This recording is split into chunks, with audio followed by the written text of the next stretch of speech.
Hello बच्चों, कैसे हो आप सभी। होप करती हूँ सभी बहुत अच्छे होंगे। मैं फिर से आपके सामने हाजिर हूँ एक बहुत ही अच्छी टॉपिक के साथ, संयुक्त सूक्ष्मदर्शी, जो कि बहुत ही इंपॉर्टेंट टॉपिक है क्लास 12 फिजिक्स के लिए। So let's start. समझते हैं इसको। संयुक्त सूक्ष्मदर्शी क्या होता है। संयुक्त सूक्ष्मदर्शी, जैसा कि नाम से ही हमको समझ में आ रहा है कि संयुक्त मतलब है, संयुक्त है इसका मतलब उसमें दो लेंस होंगे। ठीक है, मतलब संयुक्त मतलब साथ में। तो एक जो होता है जिसमें एकल सूक्ष्मदर्शी होता है, जिसमें एक लेंस वाला सूक्ष्मदर्शी होता है, वो नॉर्मल सूक्ष्मदर्शी होता है। ठीक है, और एक संयुक्त सूक्ष्मदर्शी होता है। तो उस संयुक्त वाले सूक्ष्मदर्शी में दो उत्तल लेंसों का उपयोग होता है। ठीक है, तो ये एक नॉर्मल सी चीज़ है जो आप एक लाइन में लिख भी सकते हैं। कम फोकस दूरी वाले दो उत्तल लेंसों से बने प्रकाशिक यंत्र को संयुक्त सूक्ष्मदर्शी कहते हैं। ठीक है, जो जिसमें दो उत्तल लेंसों का उपयोग हुआ हो। कम फोकस दूरी वाले, दोनों जो उत्तल लेंस होंगे वो कम फोकस दूरी वाले होंगे। ठीक है, तो ऐसे दो उत्तल लेंसों से बने प्रकाशिक यंत्र को क्या कहते हैं हम? सूक्ष्मदर्शी, संयुक्त सूक्ष्मदर्शी कहते हैं। सूक्ष्मदर्शी वैसे भी एक प्रकाशिक यंत्र होता है, मतलब जिसके थ्रू हम देख सकते हैं छोटी चीज़ों को बहुत आसानी से। सूक्ष्मदर्शी छोटी चीज़ों को देखने के लिए, ठीक है, जो यूज़ होता है। तो संयुक्त सूक्ष्मदर्शी में क्या होता है, दो उत्तल लेंस होते हैं। दो उत्तल लेंसों से कम फोकस दूरी के दो उत्तल लेंस होते हैं, उनसे मिलकर बना होता है संयुक्त सूक्ष्मदर्शी। जैसा कि आप फोटो में देख सकते हैं, मतलब एक चित्र में देख सकते हैं कि यहाँ पे दो लेंस यूज़ हुए हैं। ठीक है, एक ऑब्जेक्टिव लेंस और एक ये हमारा होता है तो इसमें हमारा एक ये ऑब्जेक्टिव लेंस होता है। ऑब्जेक्टिव लेंस हम इसको इसलिए कह रहे हैं क्योंकि हमारा यहाँ पे ऑब्जेक्ट है और ऑब्जेक्ट के पास ये वाला जो लेंस है उत्तल लेंस, इसलिए इसको हम क्या बोलते हैं, ऑब्जेक्टिव लेंस। ओ से मैंने यहाँ पे डिनोट किया है, तो ये हमारा ऑब्जेक्टिव लेंस है। और ये हमारा आई हमारे यहाँ से हम देख रहे हैं, तो आई के पास जो लेंस है इसको हम आई लेंस भी बोल सकते हैं। तो ये ऑब्जेक्टिव लेंस और ये eye lens, E for I.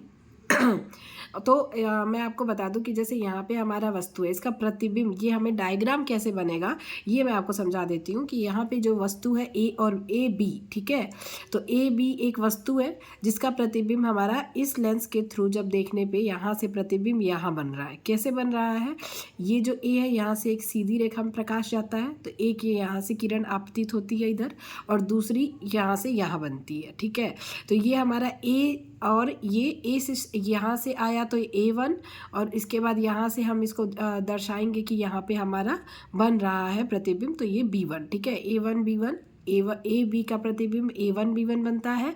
फिर A1 B1 का प्रतिबिंब जब इधर से हम देखते हैं तो ये A2 और B2 बनता है। मतलब पहले हमें ए और बी बनाना है।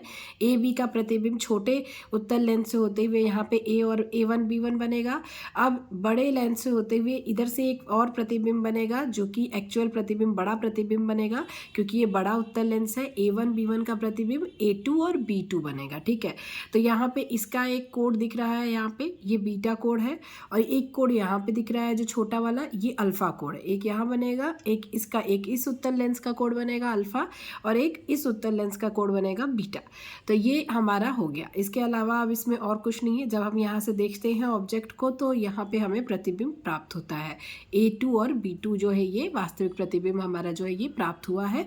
तो आपको समझ में आ गया होगा डायग्राम। ए बी एक ऑब्जेक्ट है जिसका छोटे उत्तल लेंस से जब प्रकाश गुजरता है तो यहाँ प्रतिबिंब बनता है A1 B1, और A1 B1 जब हम यहाँ से देखते हैं लेंस से, जो बड़ा लेंस जो ऊपर लगा रहता है और एक छोटा लेंस नीचे लगा रहता है, तो यहाँ से जब देखते हैं तो A1 B1 का प्रतिबिंब हमें यहाँ दिखाई देता है A2 B2 के रूप में एक बड़ा प्रतिबिंब बनता है। ठीक है, आप देख सकते हैं कि ए बी का प्रतिबिंब ए बी से थोड़ा सा बड़ा A1 B1 बनेगा, और A1 B1 से बड़ा प्रतिबिंब इस उत्तल लेंस के थ्रू A2 और B2 का बनेगा। तो ये जो चीज़ है ये क्लियरली आंखों से दिखाई देंगी। बोलते हैं सूक्ष्मदर्शी मतलब छोटी चीज़ को बड़ा तौर पे देखना, स्पष्ट देखना। तो इस तरीके से हमारा डायग्राम जो है वो पूरा होता है। अब हम देखेंगे कि इसकी आवर्धन क्षमता क्या होती है। ठीक है, संयुक्त सूक्ष्मदर्शी की आवर्धन क्षमता आपको क्वेश्चन में आता है। अंतिम प्रतिबिंब द्वारा, मतलब अंतिम प्रतिबिंब द्वारा नेत्र पर आंतरित कोण, ये जो हमारा अंतिम प्रतिबिंब बना है इसके द्वारा ये जो नेत्र पर आपतित कोण हमारा क्या है, बीटा है कोण, और स्पष्ट दृष्टि की न्यूनतम दूरी, और स्पष्ट ये जो दृष्टि है इसकी जो न्यूनतम दूरी है, दूरी पर स्थित वस्तु द्वारा नेत्र पर अंतरित कोण के अनुपात को संयुक्त सूक्ष्मदर्शी की की आवर्धन क्षमता m कहते हैं। तो हम इसको इस तरीके से लिखेंगे तो ज़्यादा स्पष्ट होगा। आवर्धन क्षमता क्या होता है, अंतिम प्रतिबिंब द्वारा, जो अंतिम हमारा प्रतिबिंब बना है A2B2 द्वारा नेत्र पर आंतरिक कोण क्या है हमारा बीटा है, और स्पष्ट दृष्टि की न्यूनतम दूरी पर स्थित वस्तु द्वारा नेत्र पर आंतरिक कोण, मतलब यहाँ बोल रहा है, यहाँ पे अल्फा की बात कर रहा है कि स्पष्ट दृष्टि के न्यूनतम दूरी पर, कम दूरी पर स्थित वस्तु द्वारा, ये जो वस्तु है इसके द्वारा नेत्र पर आंतरिक कोण, इस पर आंतरिक कोण क्या है, अल्फा है हमारा, यहाँ पे क्या है, ये अल्फा है। ठीक है, तो ये बीटा अपॉन अल्फा हो जाएगा, m equal to beta upon alpha, क्योंकि m जो है वो आवर्धन क्षमता को दर्शाता है, और ये हमारा बीटा अपॉन अल्फा हो जाएगा, जहाँ अल्फा और बीटा का मान अत्यंत कम होता है, क्योंकि सूक्ष्म है ना, तो यहाँ पे इनका मान भी एकदम सूक्ष्म होगा, मतलब कम होगा। ठीक है, तो alpha equal to tan theta मान लेते हैं, सॉरी टेन अल्फा, और beta equal to tan beta. ठीक है, तो m equal to tan beta upon tan alpha इसका एक सूत्र बन के, मतलब एक समीकरण बन के आ जाएगा। तो इस तरीके से इस पर आप वैल्यू पुट करके इसकी आवर्धन क्षमता निकाल सकते हैं। अगर नहीं बने तो आप मुझे कॉमेंट कर सकते हैं, मैं ट्राई करूँगी कि मैं आपको समझा सकूँ। चलिए, मैं मिलूंगी आप लोगों से अपनी अगली वीडियो में। ये वीडियो हेल्पफुल लगी हो तो लाइक कीजिएगा, शेयर कीजिएगा, चैनल पर नया है सो प्लीज़ चैनल को सब्सक्राइब कर लीजिएगा। Thank you, thanks for watching.